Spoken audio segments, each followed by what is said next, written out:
Hi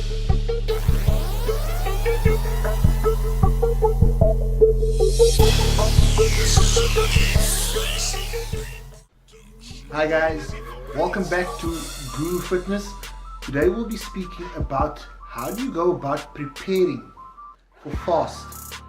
And obviously all the work that has been put in over this entire year since previous fast for that matter, how do you retain the results that you've attained over this past year when approaching fast, Ramadan, etc.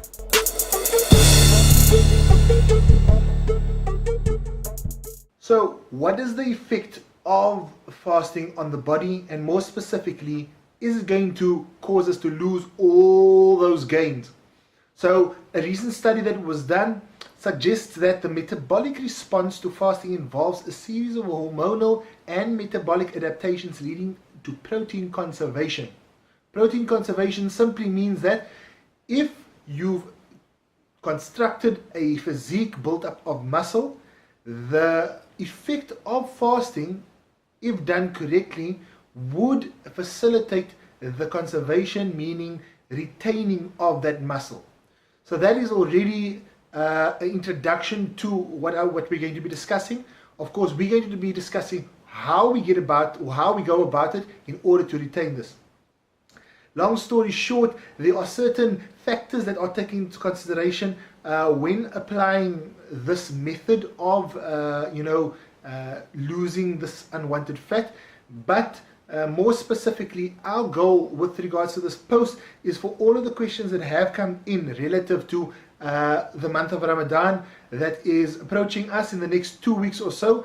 And so this is obviously going to benefit as much the Muslims, but also those who also want to apply intermittent fasting as a method of fat loss.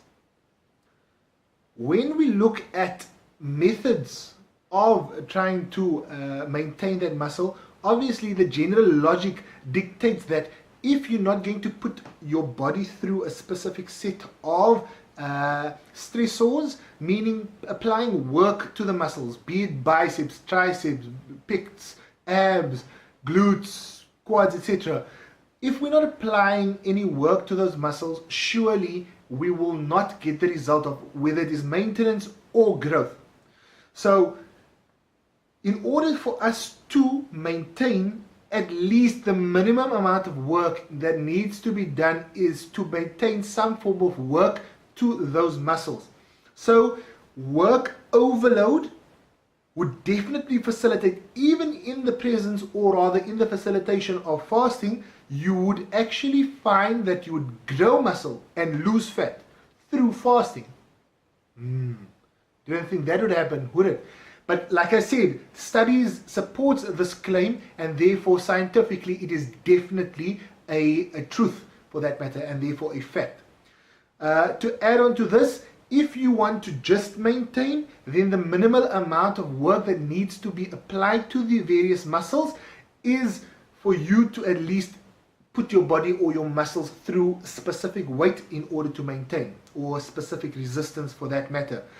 My personal advice would be, if you want to apply the one-on, one-off method where you train one day and not really putting your body through the strain thereof, specifically because you want to sustain it through the entire month, you can apply this method of simple maintenance training either before breaking fast or after, or for certain people that I've spoken to, they actually advise for themselves to train before starting the day of fast.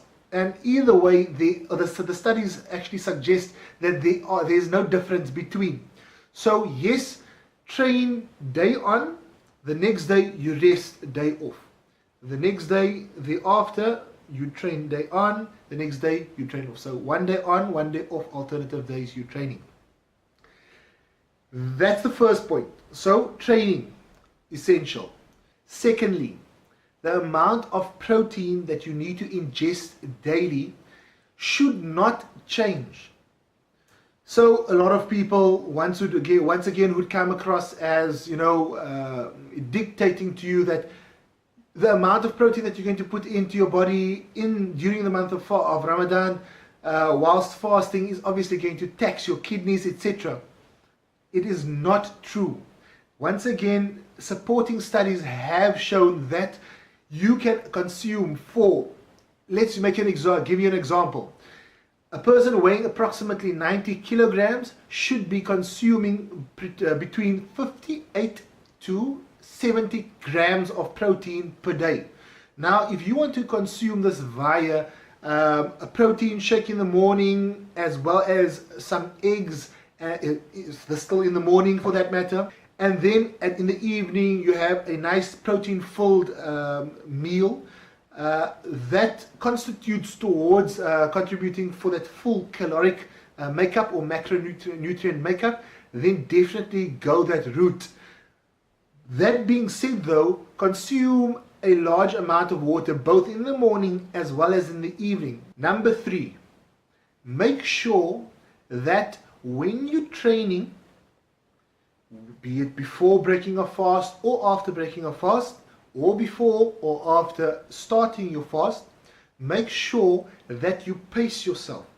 So if your training regime constitutes a very high intensity, reduce this.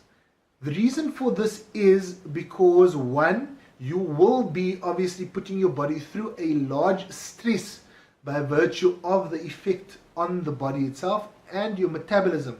That, to a positive degree, obviously is going to constitute towards breaking down of the fat. So this is a good thing. But we all know that your energy stores are often depleted very quickly. Specifically in sport, when looking at a sport nutrition perspective, your creatinine phosphate and your ATP, which is adeno triphosphate, long story short, your quick release energy stores are quickly depleted, specifically within that 10 to 15 second period. So what you do not want to do is accelerate that process by depleting your stores of energy to a quicker degree by increasing the intensity of your workout. So, long story short, point number 3, reduce to a certain degree your intensity of training. Now, on the other hand, if you find that you have trained in the past and you find that you are surplus in energy, whether you train high or whether you train with low intensity, then this is a personal benefit to you, and therefore you'd be the exception to the rule. But for the large majority or the norm, stick to a lower intensity, thereby creating a better energy storage for the rest of the day. That being, if you train in the beginning of the day, as well as training in the end of the day, just before or after breaking our fast. Because remember, this is a marathon, 30 days of fasting over the month of Ramadan. Therefore, you want to bring some form of continuation and sustainability to your approach of training as well as nutrition. Number 4, nutrition. When you are eating, make sure to consume nothing less than what your constituted caloric intake should be for the day. So, if you are an ectomorph, a mesomorph or endomorph, regardless what somatotype you are, make sure to not fall short of your caloric intake for the day. Now, the initial question would then be, well, if my diet is made up of 3,500 calories and your macros are built in and broken down accordingly, I usually eat within every 30 minutes to an hour. How do I go about this then during fast? Well, no different. The only difference is you've got a set time to start eating and to stop eating. So align yourself with that. Your fasting is an approach to dieting. Of course, the spiritual aspect that is in its place, and we are obviously fully aware thereof. But relative to your goal of retaining your gains, retaining your losses, etc., start eating earlier and continue eating up until you are not allowed to eat anymore. when breaking fast, that being for iftar, then make sure to continue eating throughout until you go to sleep.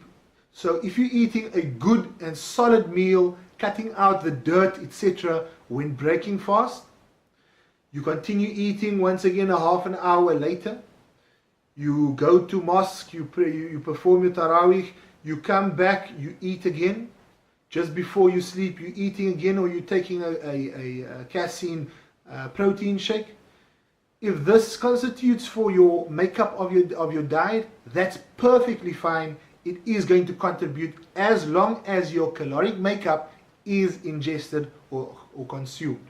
This will directly constitute towards you retaining those gains, towards you facilitating additional fat loss, and obviously together with those other points, you are definitely going to, one, either retain or you're going to build muscle, and two, definitely going to break down the fat by virtue of this unique form of dieting called fasting. So guys, I hope this is going to benefit you greatly. Please send me an email, get me on Instagram at Gooru Fitness, send me direct messages, comment, comment on the YouTube video itself. I know this is going to open up a lot of questions relative to everyone's approaches when approaching Ramadan. And for those who are also going to try out intermittent fasting as a means of dieting, please leave your results below. Get hold of me. We'd love to track you as well as post the results thereon. In the follow-up of this post, I will be speaking a little bit about supplementation during fast. As I mentioned in the abstract of that study that was done, which results or concludes by saying that you can actually build muscle. It makes the bold claim of you can actually build muscle and burn fat whilst fasting during this entire month of Ramadan.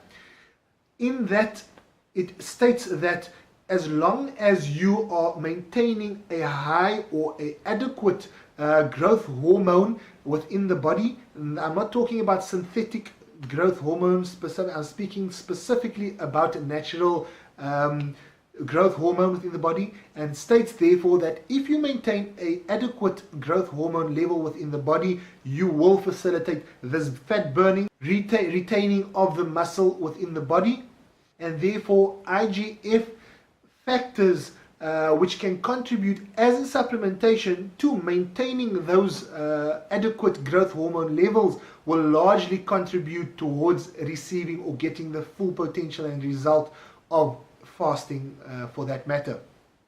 Obviously there are other supplements that we will also speak about, so look out for the next post. I'm sure that this is going to contribute largely to retaining of your gains, and I hope that the comments that come in will also facilitate a greater conversation relative to this topic. Guys, please don't forget to subscribe, comment, like and share. This is largely a platform for us to learn off each other, and your love is definitely appreciated. Until next time,